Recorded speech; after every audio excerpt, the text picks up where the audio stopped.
Okay, physics. So I want to do another problem and walk you through the thought process for it. Again, this is from a college chemistry text or college physics text, and I haven't worked this before, so we'll see how it goes. So let's see, this was number 24, was it? Okay, here's the challenge of the science project. You drop a watermelon off the top of Empire State Building. Okay, so cliff problem. Right, so here's my watermelon. There it is. Nice and juicy. And it's going to go down. So I'm going to worry about something hitting the ground. So I'm going to make this position 0. I'm going to make this the position at the top. Right? So this is going to be positive. This is going to be negative. Right? So it's going to lose. It's going to go back towards the origin. And it's going to have an increasing negative velocity, and it's going to have negative acceleration. So be careful about the signs on these things. It's 320 meters above the sidewalk. Oh, good. So this distance, they tell me, is 320 meters. So I'm going to do this mathematically. So this is meaning that my starting position is going to be 320 meters, right? That's where my watermelon is starting. My final position is going to be 0 meters if it hits the ground. Right? We'll see. It so happens that Superman flies by the instant you release the watermelon. Oh, great. Superman is headed straight down with a speed of 35 meters per second. Okay, so this is how I'm interpreting this, right? So here's Superman, right? And he's passing at exactly the same time. So as soon as I release it, he's moving at 35 meters per second downwards. So I'm going to make that a negative. Right? So he's moving negative 35 meters per second. How fast is the watermelon going when it passes Superman? Okay, I have to make a couple of assumptions here. So here's my first assumption. My assumption is that Superman is not experiencing acceleration due to gravity. And so Superman is going at constant 35 meters per second. If Superman is experiencing acceleration due to gravity, right, they never pass each other. And it's a trivial question, right? So if you throw something down at 35 meters per second and then you drop something at the same time, they'll never catch up. So what I had for this, and this is not too uncommon, so I'm going to list my assumptions. So I assume, Superman is at constant velocity. Otherwise, it's a trivial answer. There may be other assumptions, and sometimes, especially on AP questions, it's worthwhile listing out your assumptions, because if you assume one thing and answer it correctly, you can still get credit. And occasionally, it's not clear. Okay, so they want to know where they're going to meet, right? So is that the question? Oh, how fast is it going when it passes Superman? Well, so I'm going to list out what I know about the watermelon.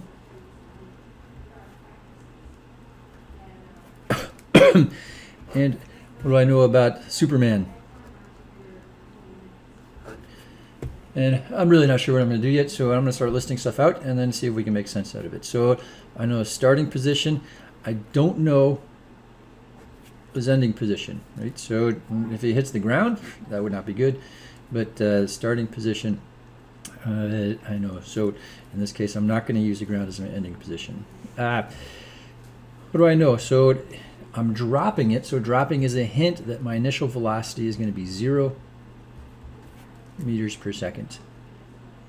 And at some time point t,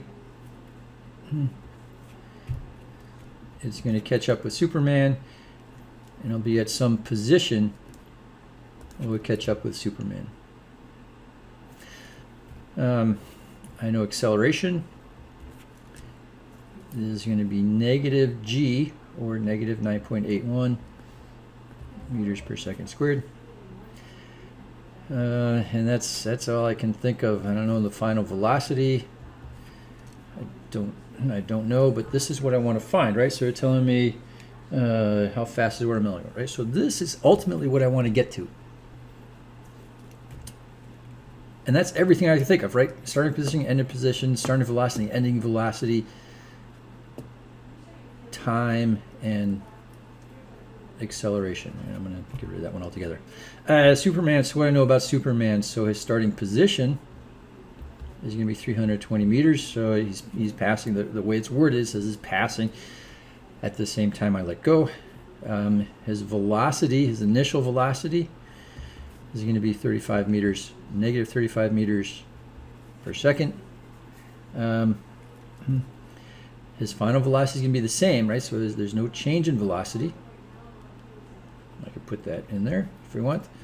So velocity is going to be 35 meters per second. There's no acceleration, right? So my acceleration technically is going to be 0 meters per second. His time is going to be the same, right? So when the watermelon and Superman catch up to each other, right, they'll happen at the same time point and at the same position. Right?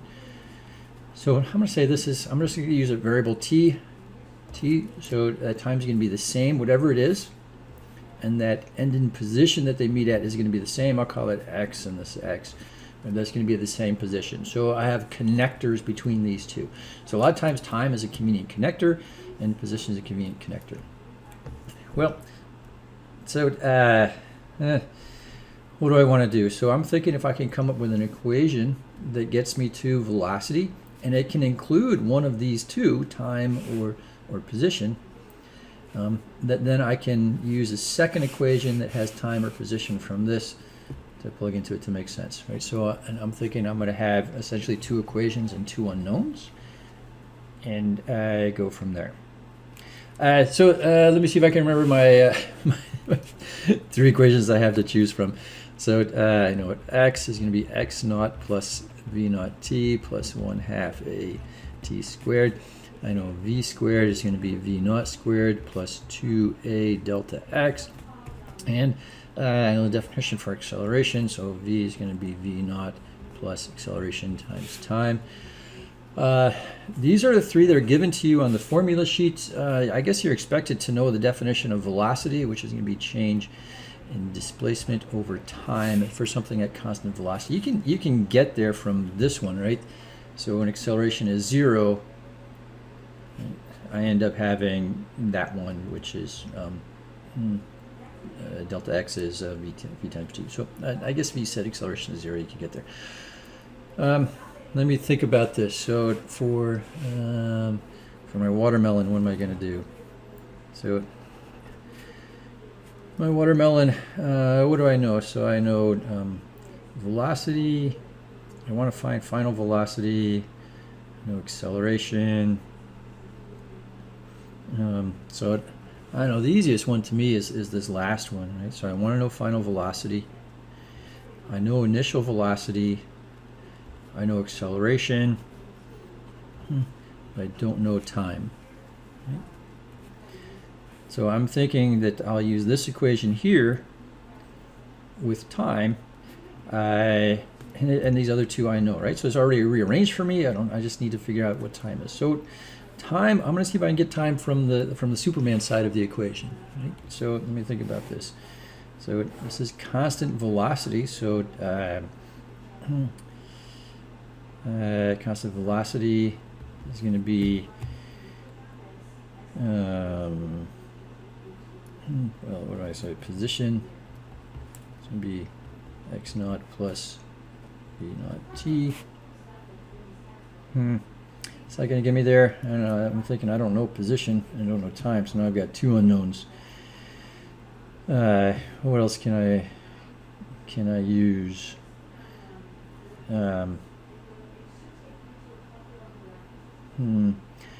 now I'm thinking I need to have some way of getting position to cancel. So I'm thinking now, since I don't know, so this is the thought process, right? So I don't know this one, and I don't know time. I don't know final position. I don't know final time. But it's going to be the same between the two of them. So I was hoping I could do something simple like solve this for time and then plug into here and then have one equation to solve from. But I don't have a I don't have equation with just one unknown here, so I'm going to have to hope that something cancels. So trust the math. I don't know where this is going, so it turns out I can't use that one. That one's not going to work. So I'm going to go to this one.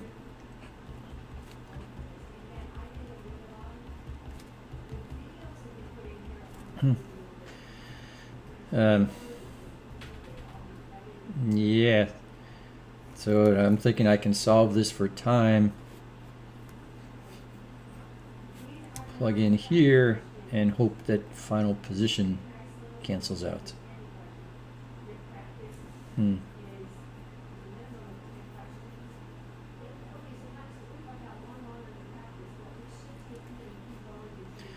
So oh yeah, so here I'll have to solve for, okay, I see where I'm going now. So this one, there's no final velocity, right? So I don't know time and I don't know final position. So I have two unknowns here, and here I don't know time, I don't know final position, so I have two unknowns here as well.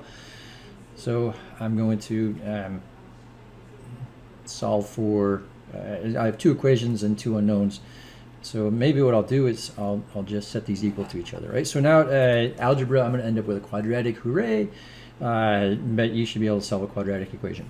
So notice that this is the only place where final position shows up. This is the only place where final position shows up.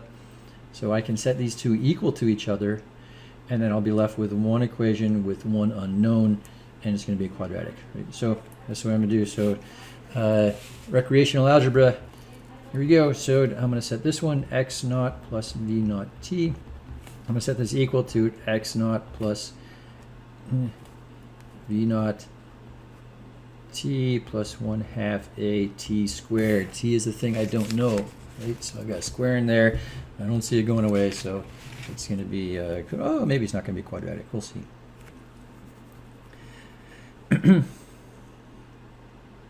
So they're both starting at the same position.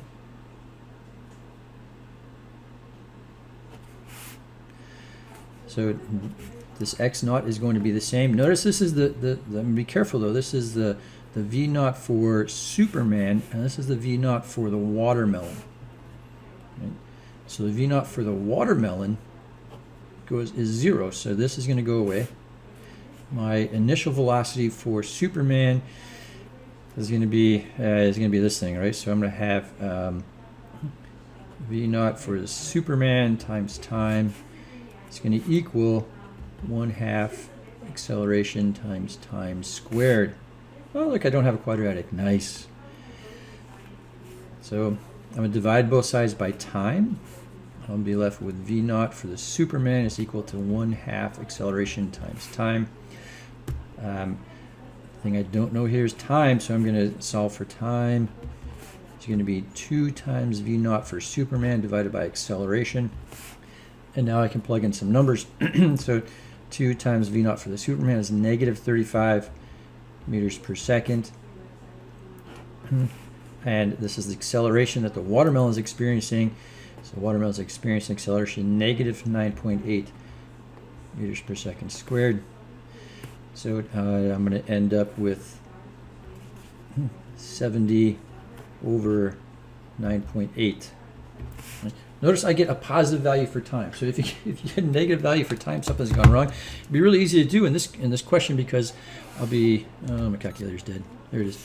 It'd be really easy to come up with a negative value for time if I was not careful about the sign for Superman. So I have two objects. I have to use the same coordinates for this. So I have to use the same positive and negative direction to make this work.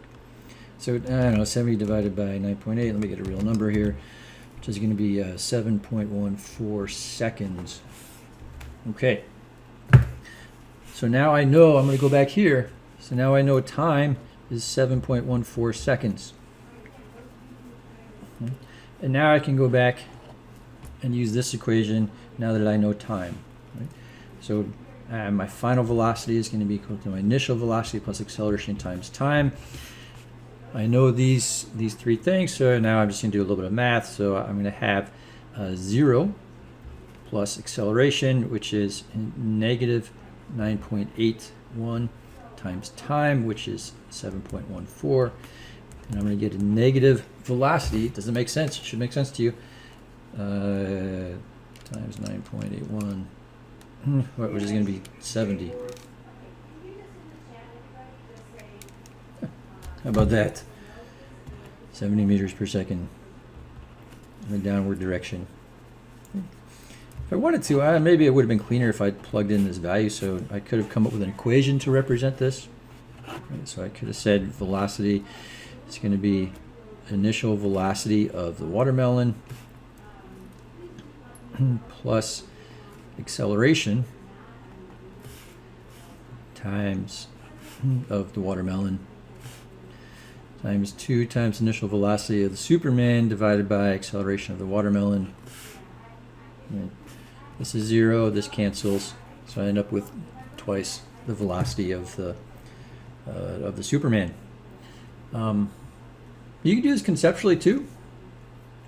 Would make sense. So I can show you how to do this graphically, but I don't think we'll go there. Anyway, I hope that's helpful. Yeah, messy thought process, but it'll get you there in the end. Bye.